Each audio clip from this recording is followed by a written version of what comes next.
मेरे सम्मानित दर्शकों, अब मैं भारतीय न्याय संहिता की धारा 66 के संबंध में आपको वर्णन बताता हूं। आप लोग ध्यानपूर्वक सुनें। यह उन अपराधों को दंडित करती है। ये धारा 64 की उपधारा 1 या 2 के अंतर्गत वर्णित यौन अपराध के समय घटित होते हैं और जिनमें अतिरिक्त रूप से ऐसी चोट या हानि पहुंचाई जाती है जिससे पीड़ित महिला की मृत्यु हो जाती है या वह लगातार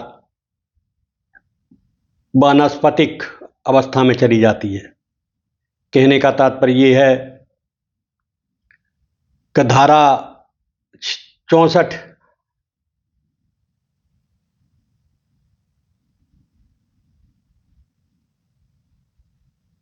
धारा 66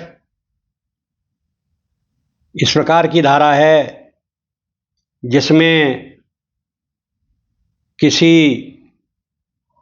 आरोपी ने किसी महिला के साथ बलात्कार करते समय इतनी जबरदस्त गहरी चोट मारी है कि उसकी मृत्यु हो जाती है या मृत्यु न होकर वो महिला कोमा में चली जाती है, तो इसमें धारा 66 लगती है। धारा 66 में क्या सजा है? यानी कि सिर्फ उन अपराध ही नहीं बल्कि यदि यह अपराध के दौरान शारीरिक चोट के कारण परिणाम स्वरूप मृत्यु या गंभीर असमर्थ अवस्था उत्पन्न होती है तो यह धारा लागू होती है।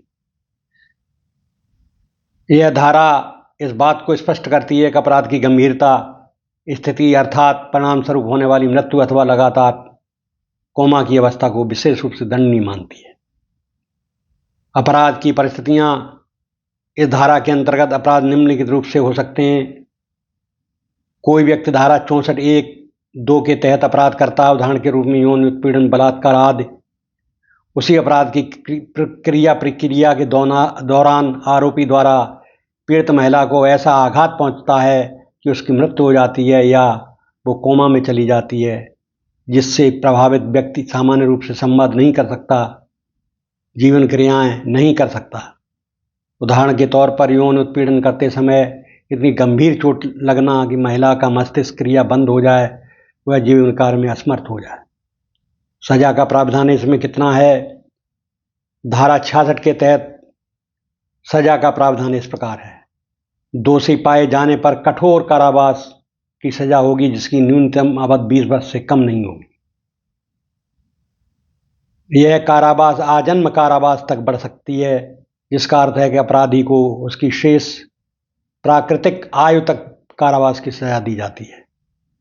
साथ ही साथ इस धारा के तहत मृत्युदंड का विकल्प भी हो सकता है, अर्थात यदि परिस्थिति बहुत गंभीर हो तो मृत्युदंड भी दिया जा सकता है। इस प्रकार यह धारा अपराध की गंभीरता, मृत्यु या कोमा की स्थिति को ध्यान में रखते हुए कड़ी सजा देती है। अन्य महत्वपूर्ण बिंदु इसमें इस धारा में है।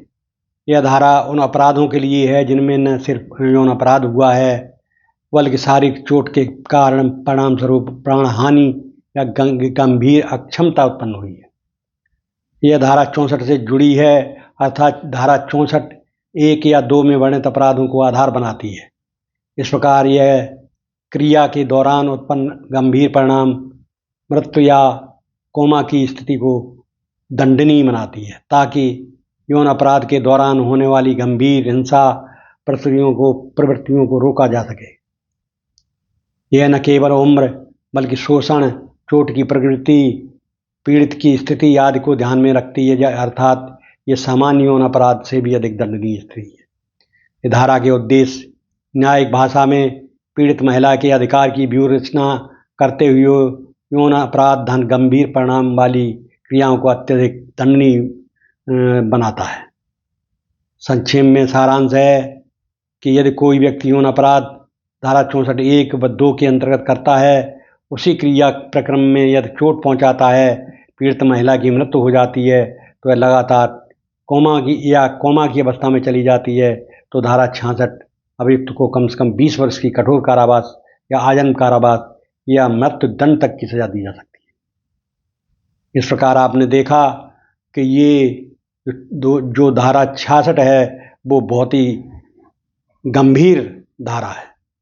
इस धारा के तहत इतनी ज़बरदस्त सज़ा है कि यहाँ इसमें भी मृत्युदंड की भी सज़ा दी जा सकती है, क्योंकि उस आरोपी ने जिसने यह कुकृत्य किया है उसने इतनी गहरी चोट पहुंचाई महिला को, महिला की मृत्यु हो गई। और अगर महिला की मृत्यु नहीं हुई है तो उसको चोट इतनी गहरी मस्तिष्क में पहुंची है, वो कोमा में चली गई है। इसलिए यह धारा और ही गंभीर परिणाम भुगतने को कहती है। और इस धारा में आजीवन कारावास, जब तक उस व्यक्ति की, उस आरोपी की सांसें हैं तब तक वो कारावास में रहता है, और जुर्माना और कभी कभी मृत्युदंड भी सुनाया जाता है। धन्यवाद।